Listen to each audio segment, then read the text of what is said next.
So, nga pala,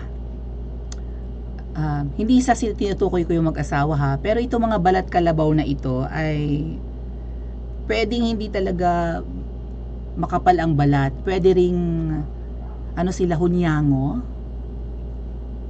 Yung yung camouflage, yung anong hayop nga yan, gecko or whatever that is. Yung nagka-camouflage, yung parang butik, parang ano siya, parang toko na hanap ako ng picture para makita nyo.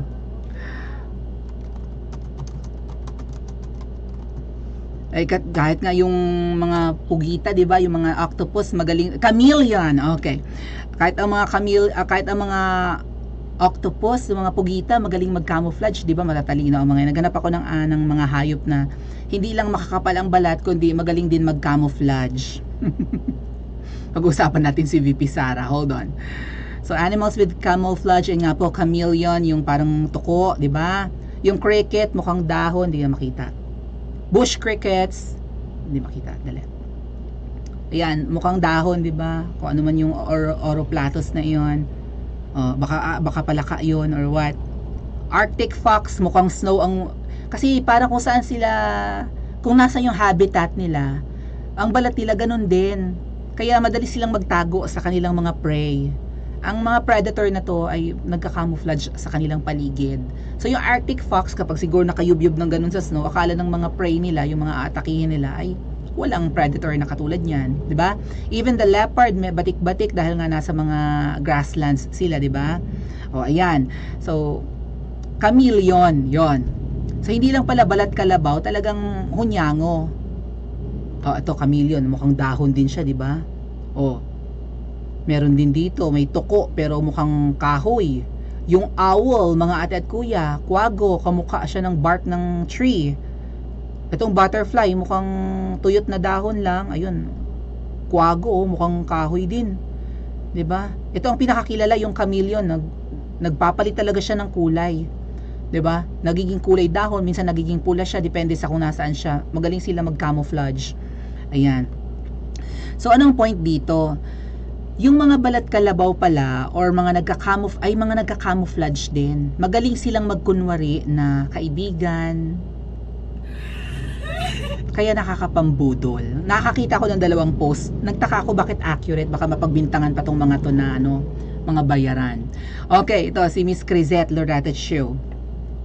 Sino kaya yung mga tinutukoy nilang nagka-camouflage or nagkukunwari? Mga pagkunwari, 'di ba? Hindi dahon pero nagkukunwaring dahon, so on and so forth. Nung hindi binigay ang DND or Department of National Defense post kay Sara when she said she wanted it, correct, 'di ba? Sabi, tinanong si VP Sara noon, anong gusto mong departamento ang maibigay sa iyo kasi for sure bibigyan ka ng pangulo dahil ang nanalo ka tandem mo. Sabi ni VP Sara, DND. Pero ang binigay sa kanya, DepEd. Nagsakripisyo na nga si VP Sara, hindi na nga tumakbong presidente. Kumbaga, naging submissive na nga lang siya naging submissive siya kay Kuting. Nagpaubaya, nagpakumbaba, di ba? Nagpasakop. Tapos ang request na DND, hindi kayang ibigay. Bakit? Pero DepEd, well, gusto rin naman ni VP Sara ang DepEd kasi malapit sa kanya ang mga bata at may mga anak si VP Sara. Gusto ni VP Sara ang DND na ngayon ay kay Gibo. Tamo si Gibo, gusto makipagyera sa China. Tama ba yan? Ay kung kay VP Sara yan, for sure, hindi warla si VP Sara, di ba? Pro-China naman ang mga Duterte. And she should have been given it kasi kahit yun na lang for giving way, di ba, nagparaya kay PBBM, we should have already seen the massive red flag. Nagpaubaya si VP Sara pero hindi man lang ibinigay ang kaisa-isang request. Red flag yun. Sign na yun na may kumukumpas. Ito nga, that someone whispered things to cause paranoia. Sabi, wag mong ilagay dyan si VP Sara, baka napaparaning siguro. Kasi pag nag-aklas yan laban sa iyo at hawak niya ang DND, salamat po Merlin Manny, hawak niya ang mga kasundaluhan, men in uniform, ay pagka ikaw ay gusto niyang agawin ang pwesto, ay hindi mo makakayanan si VP Sara dahil hawak niya ang DND. Parang ganun, no?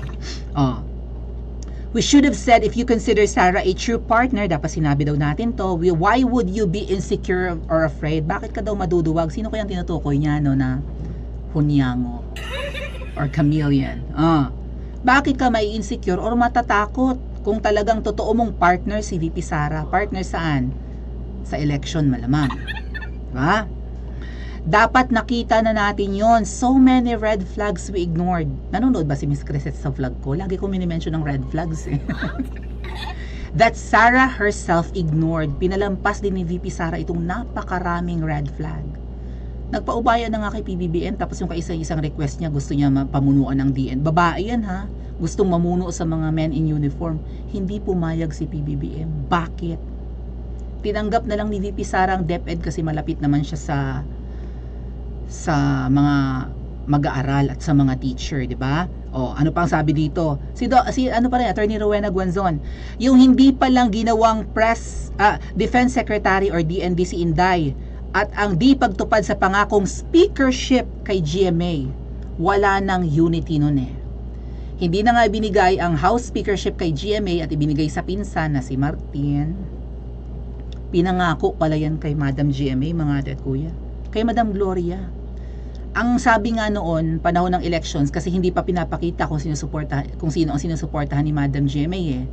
Secret weapon daw ni PBBM si Madam GMA. Magaling kasi sa politics si Madam Gloria. Ay syempre si Madam Gloria, binabackupan niya si VP Sara. Of course, damay si Kuting sa galing ng campaign strategy, sa galing sa politics ni Madam Gloria. Alam niyo na, 'di ba? Maliit na babae, nakulong pero andyan pa rin, thriving in politics, napakayaman. Mayaman ang mga Arroyo, mga ate at kuya. Alam niyo yung Macapagal Boulevard? Diyan sa babad ng MOA, haba niyan, 'di ba? Macapagal Boulevard. Hello. So pinangako pala kay Madam GMA, kay Madam Gloria ang speakership. Kanino binigay? Sa pinsan, kay Speaker Martin. Red flag na yun. Sinuportahan ni Madam GMA. Tapos anong ginawa ni Martin? 2 beses tinanggal sa pwesto si Madam Gloria. 'Di ba? As Senior Deputy House Speaker, inalis. And then ngayon tuluyan ng tinanggal. Dinemote muna and then tuluyang tinanggal. Red flag, 'di ba? Ang daming signs na drawing kausap. Nagkunwaring ka-unit team, nagkunwaring ka-tandem, nagkunwaring tutuparin ang continuity ng nasimulan ni PRRD, but in the end, puro budol. Puro drawing, puro pangako. Going back doon sa sinabi ko kanina, ipinangako nila ang nasa nasa partido niya, 'di ba? Partido Federal ng Pilipinas, ang partido ni PBBM nung tumakbo. PFP, Partido Federal.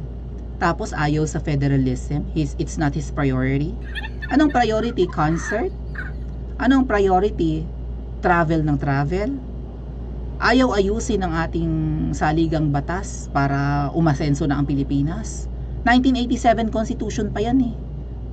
Cory Constitution pa yan. Ayaw baguhin. Lumang-luma na. Hindi na nag-a-apply sa panahon ngayon. 'Di ba? Parang cellphone. Kung noong panahon, may cellphone na ba noong 1987? Ang alam ko 1990s ang cellphone eh, yung mga Nokia na may mga antena, mga Motorola, right? Mga Siemens. Naabot nyo ba ang Siemens? Ngayon hindi lang analog phone, di ba, nadikipad. Ngayon touchscreen na ang cellphone. Advanced na. Hindi na nag-a-apply ang constitutional luma sa panahon ngayon. Tingnan nyo mga parusa. Gaano kalaki ang pera noong 1987? Alam ko 1987 makakabili ka nun ng pisong ice cream. Ang bigas nun malamang 20. Ay ngayon 50 ang bigas. Ang pamasahe nun malamang piso. Ay ngayon ang pamasahe 13. You see, ang parusa noon na may nagawa kang krimen, baka ang parusa mo noon magbabayad ka lang ng 20,000. Ngayon ba 20,000 or 50,000, even 100,000, aaray ba ang kriminal? Lalo mga mandarambong na politiko, right? Aaray ba si De Lima sa piyansa niyang 300,000? Was it 300,000? Tamo nakalabas. Hindi sila aaray sa mga ganyan, di ba? Kasi luma na nga. Nagmahal na ang lahat, nagbago na ang lahat, ang konstitusyon natin luma pa rin. Hindi na umusad. Dapat baguhin yung 60-40 na foreign ownership dito sa Pilipinas, ayaw baguhin. Napakaraming luma. Dapat ina-abolish na nga yung mga party list system na yan no? Nagiging gateway ng mga makakaliwa para makapasok sa gobyerno. Sumusweldo pa, tumatanggap pa ng MOOE. Ay mga makakaliwa naman, mga salot naman sa bayan, di ba? Ang daming dapat baguhin sa Pilipinas, hindi inuuna. Ang inuuna, party. So, magtatyaga kayo hanggang 2028? Magtatyaga si VP Sara at si Madam GMA? Well, may mga dapat tayong abangan kasi may mga development ngayon. May sinend sa akin, hindi ko nga lang muna pwedeng i-disclose sa inyo, but maybe I can speak about it sa mga susunod na araw. May mga napapansin na talagang mga konting pagre-ready ni VP Sara. Ano kaya ang mga paghahandang gagawin ni VP Sara? Paki-comment po sa comment section at mag-like and subscribe din po kayo.